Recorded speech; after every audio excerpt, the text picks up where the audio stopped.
Hey guys, welcome to my channel. இன்னைக்கு நம்ம பார்க்க போற டாபிக் வந்து என்னோட செகண்ட் பிரெக்னன்சியோட NT scan, double marker test and NIPT result தான். ஸோ ஃபர்ஸ்ட் வந்து நம்ம தேர்ட் மந்த் ஆனதும் NT ஸ்கேன் எப்பவுமே போல எடுக்க போகணும், ஜாலியாக எடுக்க போனோம். அங்கே வந்து NT ஸ்கேனில் பேபி நார்மல். இங்கே வந்து நேசல் போன் இம்பார்ட்டன்ட் இதுதான். நேசல் போன் வந்து C, இப்போ வந்து NT வந்து 1.5 mm இருந்துச்சு. ஸோ இது வந்து நார்மல். ஸ்கேன்ல எல்லாமே நார்மலா இருக்கேன்னு சொல்லிட்டு ரொம்ப ஹாப்பியா இருந்துச்சு. அண்ட் வெளியே வந்ததுக்கு அப்புறம் டபுள் மார்க்கர் டெஸ்ட்டுக்கு வந்து பிளட் கொடுக்கணும் அப்படின்னு சொல்லியிருந்தாங்க. ஸோ நான் ஆல்ரெடி ஃபர்ஸ்ட் பார்னுக்கு கொடுத்துருக்கேன்.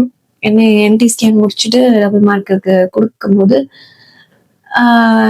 நார்மலா தான் கொடுத்துட்டு வந்திருக்கேன். அவளுக்கு வந்து எனக்கு லோ ரிஸ்க் தான் வந்துச்சு. ஸோ அதே மாதிரி தானே ஃபர்ஸ்ட் பார்னுக்கே லோ ரிஸ்க் தான் வந்துச்சு. இதுக்கும் லோ ரிஸ்கா தான் இருக்கும் செகண்ட் ப்ரெக்னன்சிக்கும் சொல்லிட்டு நான் படி கேஷுவலாக கொடுத்துட்டு வந்துட்டேன். ரிசல்ட் வர்றதுக்கு ஒரு 1 வீக் ஆகும் அப்படின்னு சொல்லிட்டு சொன்னாங்க. சரி, நான் அந்த 1 வீக் நான் எதை பத்தியுமே யோசிக்கல. ஏன்னா I was so much confident that எதுவும் ஆகாது, எல்லாமே நார்மலாக தான் இருக்கும் அப்படின்னு சொல்லிட்டு பார்த்தா என்னோட ஹஸ்பண்ட் ரிசல்ட் வாங்கிட்டு வீட்டுக்கு வராரு. அவருக்கு மூஞ்சியே இல்லை. என்னடா இப்படி வராரு அப்படின்னு, என்னப்பா அப்படின்னு கேட்டேன். இந்த மாதிரின்னு சொல்லிட்டு ரிசல்ட்டை கொடுத்தாரு. இந்த இன்டர்மீடியட் ரிஸ்க் வந்திருக்கு. ஸோ டாக்டர் வந்து திரும்ப NIPT சஜஸ்ட் பண்ணியிருக்காங்க அப்படின்னு சொல்லி சொன்னாரு. இன்டர்மீடியட் ரிஸ்க்குன்னொடனே எனக்கு ஒரு நிமிஷம் அப்படியே ரொம்ப ஃப்ரீஸ் ஆயிட்டு, என்ன சொல்றீங்க, எப்படி அப்படி ஆகும்? ஏன்னா நான் வந்து ஃபர்ஸ்ட் பார்னுக்கு இல்லை ஃபர்ஸ்ட் பார்னுக்கு நார்மலாக தான் லோ ரிஸ்க் தான் வந்துச்சு. இதுக்கும் லோ ரிஸ்க் தான் வரும்னு நினச்சிட்டு அவ்வளோ கான்ஃபிடென்ட்டாக இருந்தேன். இன்டர்மீடியட் ரிஸ்க்னு பார்த்ததும் எனக்கு அவ்வளோ ரொம்ப கஷ்டமா போச்சு. பண்ற தப்பு மாதிரி ஒரே மாதிரி கூகுள் பண்ணுவோம், உடனே அதை போட்டோ எடுத்து ChatGPTல போட்டு எல்லாத்தையும் செக் பண்ணி பார்ப்போம், கரெக்ட் தானா, ரிசல்ட் கரெக்டா தான் இருக்கா அப்படின்னு சொல்லிட்டு போட்டு ஒரு வீடியோஸா உட்காந்து செக் பண்ணிட்டு இருந்தேன். NIP இது டபுள் மார்க்கர் டெஸ்டோட இன்டர்மீடியட் ரிஸ்க்னா என்ன, ஏன் அப்படி போட்டிருக்காங்க, இது வந்து நார்மல் தானா அப்படி சொல்லிட்டு ரொம்ப கன்ஃபியூஸ் ஆகி ஃப்ரஸ்ட்ரேட்டட்ல இருந்தேன். இது வந்து என்னோட டபுள் மார்க்கர் டெஸ்டோட ரிசல்ட். இதுல வந்து இந்த ட்ரைசோமி 21 வந்து இன்க்ரீஸ்ட் ப்ராபபிலிட்டி. இது வந்து 1.250 தான் இன்க்ரீஸ் ப்ராபபிலிட்டி. இது வந்து இன்டர்மீடியட், இது வந்து லோ. எனக்கு வந்து இன்டர்மீடியட் ப்ராபபிலிட்டி இருந்துச்சு 1.251 1.11. ஸோ என்னோட ரிசல்ட்டுமே இந்த ட்ரைசோமியில தான் எனக்கு வந்து 1.11. இது வந்து இன்டர்மீடியட் ரிஸ்க். இந்த ட்ரைசோமி இதுதான் வந்து இன்டர்மீடியட் ரிஸ்க் அப்படின்னு சொல்லி கொடுத்துருந்தாங்க. ஸோ இது என்னோட டபுள் மார்க்கர் டெஸ்டோடது. அதனால எனக்கு வந்து இங்கே முன்னாடி வந்து டாக்டர் வந்து இன்டர்மீடியட் ரிஸ்க் அட்வைஸ் NIPT அப்படின்னு எழுதி கொடுத்துருந்தாங்க. ஸோ NIPT டெஸ்ட் வந்து எடுக்க சொல்லியிருந்தாங்க. டாக்டர் NIPT கொடுத்துருக்காங்க. போய் பிளட் கொடுத்துட்டு வந்துடுவோம், நெக்ஸ்ட் பார்த்துக்கலாம், ஒன்றும் இருக்காது அப்படின்னு நம்பிக்கையில நாங்கள் போயிட்டு NIPT டெஸ்ட்டுக்கு பிளட் கொடுத்துட்டு வந்தோம்.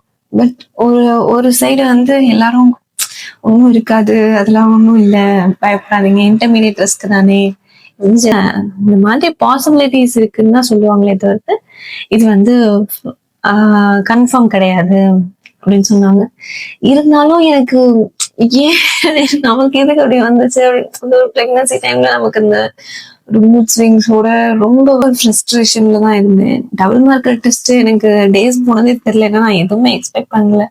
டக்குன்னு ஓடிச்சு, ரிசல்ட் வேகமா வந்துச்சு எனக்கு. ஆனா NIPT ரிசல்ட் நான் ரொம்ப எக்ஸ்பெக்ட் பண்ணிட்டு உட்காந்துருந்தேன். ஏன்னா லோ ரிஸ்க் வரணுமே அப்படின்னு சொல்லிட்டு ரொம்ப எக்ஸ்பெக்ட் பண்ணிட்டே இருந்தேன். எனக்கு டேஸே போக ஒரு நாளும் ஒரு யூகம் மாதிரியே போயிட்டே இருந்துச்சு. நான் வெளியே ஸ்ட்ராங்கா இருந்த மாதிரி இருந்துச்சு, பட் உள்ளுக்குள்ள ரொம்ப பயந்துட்டு தான் இருந்தேன். ஒவ்வொரு நாளும் போன்ல செக் பண்ணிட்டே இருப்பேன்.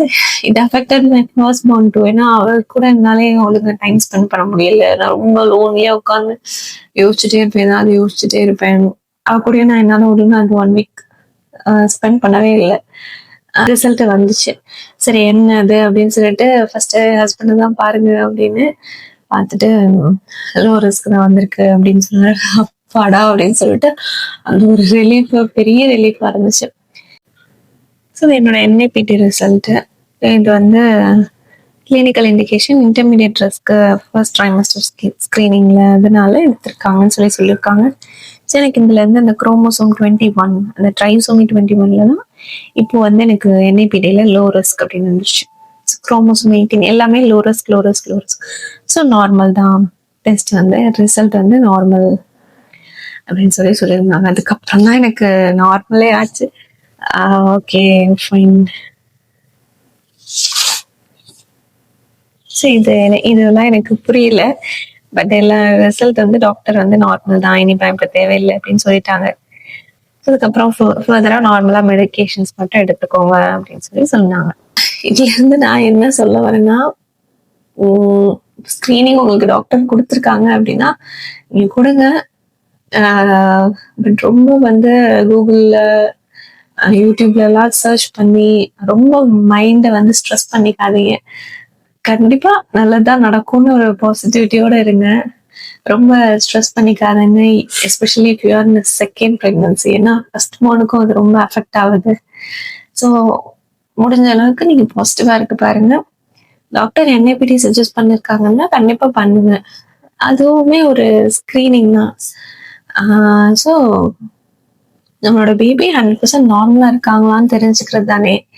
அதனால பயப்பட வேண்டாம். ரொம்ப ஓவர் திங்க் பண்ணாதீங்க. இன்னொரு வீடியோல பார்ப்போம். Thank you so much. பை.